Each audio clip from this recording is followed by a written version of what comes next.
அன்பு நண்பர்களே, நான் வழக்கறிஞர் ஏ ரமேஷ் மணிகண்டன். அதாவது உயர் நீதிமன்றத்தில் நிறைய வழக்குகள் நான் தொடுத்திருக்கிறேன். பொதுமக்களிடம் இயல்பாக பழகக்கூடியவன். யதார்த்த களத்தை பொதுமக்களுடன் இருந்து நான் பழகி இருக்கிறேன். அதான் விஷயம். அதாவது திரு விஜய் அவர்கள், தமிழக வெற்றி கழகத்தின் தலைவர், மகளிர் தினத்தில் பல விஷயங்களை மகளிருக்காக வாக்குறுதி கொடுத்திருக்கிறார். அந்த வாக்குறுதி கொடுக்கும்போது அவர் ஒரு விஷயத்தை சொன்னார். அதை பற்றியும் ஸ்பெசிஃபிக்காக பேசணுன்றது தான் இந்த சட்டம் என்ன சொல்லுகிறதுன்ற இந்த பதிப்பில். அவர் என்ன சொன்னார் அப்படின்னா, அரசு திட்டங்களில் எல்லா இடங்களிலும் 30% திரு ஸ்டாலின் சார் டாக்ஸ் அப்படின்னு இருக்கிறது அப்படின்னு அவர் சொன்னார். அதாவது 30% வந்து கமிஷன் வாங்குறாங்கன்றத அதை ஒரு சிம்பாலிக்கா ஸ்டாலின் சார் டாக்ஸ் அப்படின்னு சொல்லியிருக்கேன். பட் நான் வந்து ஸ்டாலின் சார் டாக்ஸ்ன்னு அவர் சொல்ற கான்செப்டுக்குள்ள நான் போல. ஆனால் இயல்பாக நான் பல அரசியல் தலைவர்களுக்கு, கவுன்சிலர், ஏன் எம்எல்ஏ எம்பிக்களுக்கு கூட நான் வந்து வழக்குகள் வாதாடி இருக்கிறேன். அவர்கள் சொன்ன தகவல்களை வைத்து நான் சொல்லுகிறேன். அதாவது திரு விஜய் அவர்கள் சொன்னதில் ஓரளவு உண்மை இருக்கிறது. இன்னும் அவர் சொல்ல வேண்டிய விஷயம் நுணுக்கம், அவருக்கு தெரிய வேண்டிய விஷயத்தை வழக்கறிஞராக நானும் சொல்ல வேண்டியது இருக்கு. ஏன் என்ன அப்படின்னா, அவருக்கு சொன்ன தகவல், அவர் களத்துல தெரிஞ்சுக்கிட்ட தகவல் 30%. ஆனா நானே பல சொன்ன மாதிரி அரசியல் தலைவர்களுக்கு நான் வழக்காடி இருக்கிறேன். அதே மாதிரி கவுன்சிலர், அது மாதிரி நபர்களுக்கு, எம்எல்ஏ, அந்த மாதிரி ஆளுங்களுக்கு கூட நான் வழக்குகள் ஆடி இருக்கிறேன். வழக்கு தொடுத்து அவர்களுக்காக வாதாடி இருக்கிறேன். அவர்களுடைய கான்செப்ட், அவங்க சொல்லக்கூடிய விஷயம் என்னன்னா, பொதுவாகவே 40%, 1% 2% விஜய் சார் சொல்ற மாதிரி 30%லாம் கிடையாது. 40% கமிஷன். அது வெவ்வேறு மட்டத்தில் இருக்கக்கூடிய விஷயம். அந்த 40% கமிஷன் போக மிச்சம் 60% கமிஷன் தான் அந்த டெண்டர் ஆட்கள் வேலை செய்யக்கூடிய வேலை. நீங்க இதை இப்படி கூட யோசிக்கலாம்.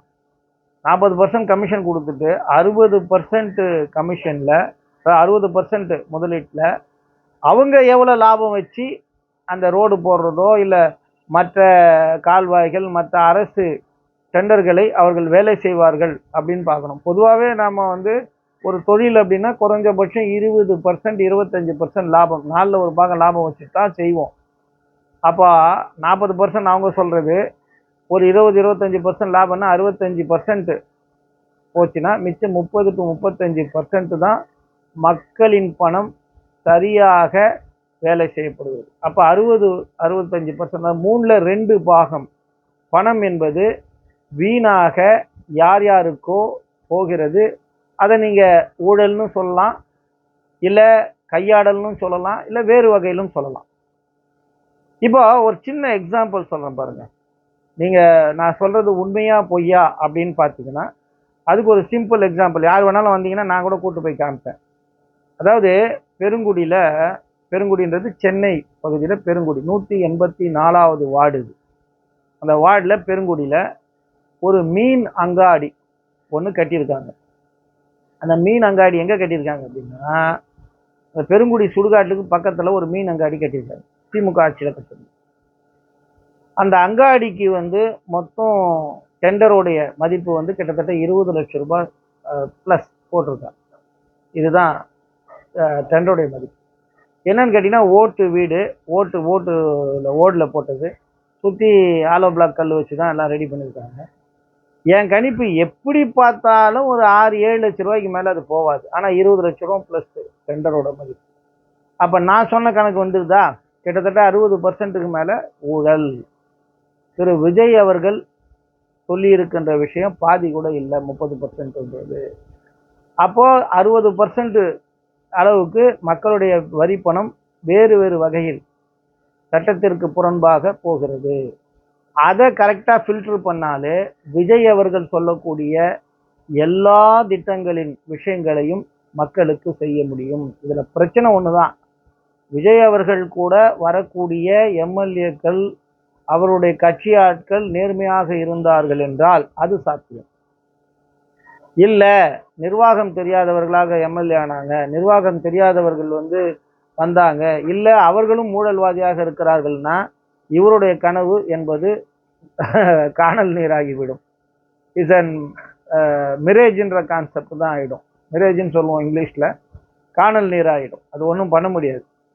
அதனால் ஏன் சொல்ல வருகிறேன் அப்படின்னா, விஷயம் இதுதான். அவருடைய எண்ணங்கள் சரியான எண்ணம். அவர்கிட்ட கொடுக்கக்கூடிய கால்குலேஷன் இன்னும் டெப்த்தாக கொடுக்கணும். அவர் கூட இருக்கக்கூடிய நண்பர்கள் டெப்த்தாக கொடுக்கணும். 30% என்கின்ற கணக்கு என்பது தவறு. அது 60%ற்கு மேல்தான் போகும் என்பதுதான் என்னுடைய கணிப்பு. ஏன்னா நான் மக்களுடன், அரசியல் தலைவர்களுடன் யதார்த்த நிலையில் இருந்து கொண்டிருக்கிறேன். அதனால இதுதான் உண்மை. உண்மையா அப்படின்றதுக்கு நான் ஒரு எக்ஸாம்பிள் சொல்றேன். இந்த மாதிரி நிறைய இருக்குது எனக்கு எக்ஸாம்பிள்ஸ். அதிமுக ஆட்சியில் ஒரு சின்ன கிரவுண்ட் ஒன்று ஓப்பன் பண்ணிட்டு 30 லட்சம் ரூபாய் அப்படின்னு ஒரு, இதே பெருங்குடியிலே இருக்குது. பெருங்குடி 184 வார்டில் இருக்குது. வாங்க கூட்டு போய் காமிக்கிறேன். அதை பார்த்தீங்கன்னாலே நீங்களே சிரிப்பீங்க. இது இவ்வளோ பணம் இதில் வருமா, இவ்வளோ பணம் போட முடியுமான்னு நீங்களே யோசிப்பீங்க. இவ்வளோ செலவு ஆகுமா நீங்களே யோசிப்பீங்க. பொதுமக்களே யோசிப்பீங்க, எல்லாருமே யோசிப்பீங்க. ஆனால் அப்படி தான் போட்டு அரசாங்கத்துக்கிட்ட பணம் வாங்குறாங்க. ஸோ இதை ஃபில்டர் பண்ணாலே ஆட்டோமேட்டிக்காக இவர் சொல்லக்கூடிய விஷயங்கள் எல்லாமே சாத்தியமா என்றால் சாத்தியம்தான். இது போல இன்னும் பல விஷயங்களை தாவேகா தலைவர் மட்டுமல்ல, வேற யார் கொடுத்தாலும் வாக்குறுதிகள் பற்றி நம்ம அலசலாம். பட் இது தாவேகா இன்னும் என்ன மாற்றங்களை சொல்ல வேண்டும் என்பதற்காக இந்த ஆடியோக்கள் நான் பதிவிடுகிறேன். அதனால தலைவர் தளபதி திரு விஜய் அவர்கள் சொன்ன 30% என்பது மிக குறைவு. அது 60% தாண்டும் என்பதுதான் உண்மை.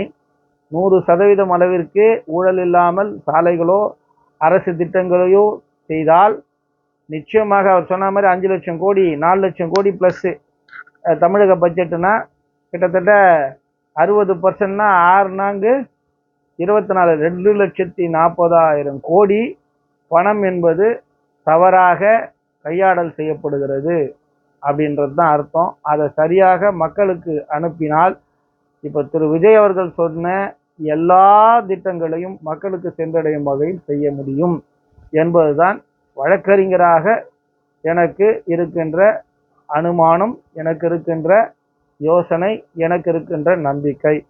நன்றி. மற்ற பதிவில் இன்னும் சில விஷயங்களை பார்க்கலாம். நன்றி, வணக்கம்.